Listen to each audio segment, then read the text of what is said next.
Bonjour et bienvenue dans cette vidéo formation. Je suis Frédéric Boquet, votre formateur sur cette formation consacrée à CCleaner.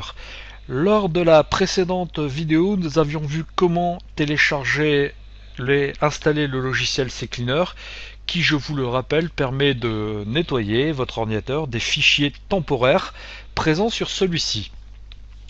Pour utiliser le logiciel CCleaner, je prends ma souris. Avec le bouton gauche de ma souris, je vais faire un double clic gauche sur l'icône CCleaner présent sur le bureau.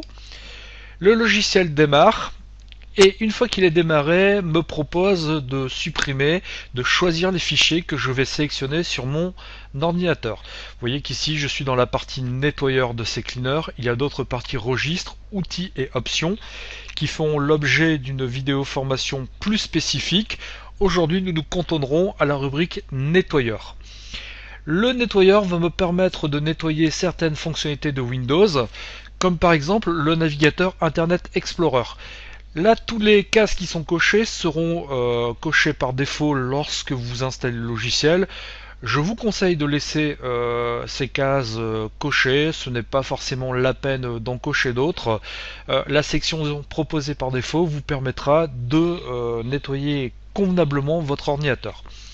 Dans la partie Internet Explorer, je pourrais supprimer tous les fichiers temporaires, les mots de passe, les historiques de navigation, parce que c'est vrai qu'à force d'aller sur Internet, tout un tas de données s'accumulent. Alors cependant, attention, lorsque vous nettoierez votre ordinateur avec CCleaner, il est fort probable que les éventuels mots de passe, les éventuelles adresses que vous auriez tapées donc dans ce navigateur, vous seront redemandées. La partie explorateur de Windows va me permettre donc de supprimer tous les fichiers temporaires relatifs aux fichiers que j'ai utilisés. Par exemple, la liste de mes documents récents, des fichiers récents utilisés. Dans la partie système, je vais pouvoir, comme vous le voyez, vider ma corbeille, vider les fichiers temporaires, vider le presse-papier. Alors le presse-papier, c'est tout simplement la fonction qui permet de garder en mémoire les éléments que vous copiez. Lorsque vous faites un copier-coller, donc c'est gardé en mémoire dans le presse-papier. Dans la partie avancée, je vous conseille pour le moment de ne pas toucher à ça. Donc pour une utilisation pour un nettoyage standard, nous reviendrons dessus dans une vidéo future. Vous pouvez ici cocher aussi sur le bouton application, et là dans le bouton application vous allez pouvoir aussi nettoyer donc d'autres programmes installés sur votre ordinateur. Par exemple, vous voyez ici j'ai Safari qui est un autre navigateur. Je pourrais aussi supprimer tous les fichiers temporaires relatifs à Safari. Alors ce qu'il faut savoir, c'est que vous aurez plusieurs grandes rubriques comme applications, internet, multimédia, utilitaire et donc Windows. Donc dans ces rubriques vont dépendre des logiciels installés sur votre ordinateur. Donc comparé à ce que j'ai à l'écran, les choix que vous aurez chez vous pourront être bien différents. Donc ce sera à vous de sélectionner les programmes que vous souhaitez donc alléger de leurs fichiers temporaires.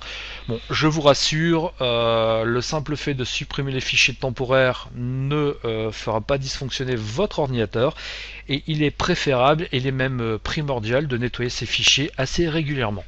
Donc vous voyez par exemple ici dans Safari, je vais cocher aussi information de saisie dans les formulaires comme ceci. Je vais cliquer aussi les mots de passe enregistrés. Ah, il me dit, vous voyez, il me met un message d'erreur. Vous perdrez tous les mots de passe sauvés si vous sélectionnez cette option. Bon, ce n'est pas gênant, je me souviens de mes mots de passe, donc je vais cocher cette option. Par exemple, dans Internet, je vais aussi supprimer tous les fichiers donc relatifs à Google Talk. Google Talk est un petit logiciel de chat. Nous verrons donc dans une vidéo future sur le sujet à quoi il peut bien servir. Et donc là, voilà, j'ai sélectionné tout ce que je voulais nettoyer. Une fois que ma sélection est faite, vous voyez tout en bas à gauche de l'écran, j'ai un petit bouton analyser. Je vais cliquer dessus. Bon, ça peut prendre un certain temps en fonction de la capacité de votre disque dur, en fonction donc de la fréquence du nettoyage de l'ordinateur.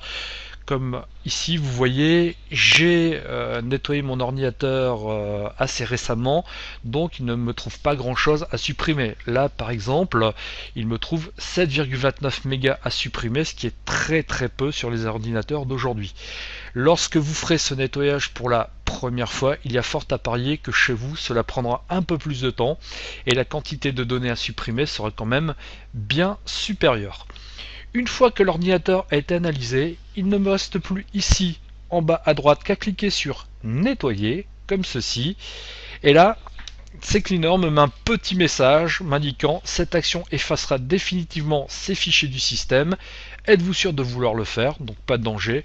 Je clique sur OK et là CCleaner, vous voyez, nettoie mon ordinateur, donc tous les fichiers temporaires qui étaient présents sur ma machine ont été supprimés, ce qui permettra de gagner de la place sur mon disque dur et d'avoir un système d'exploitation qui sera un peu plus véloce.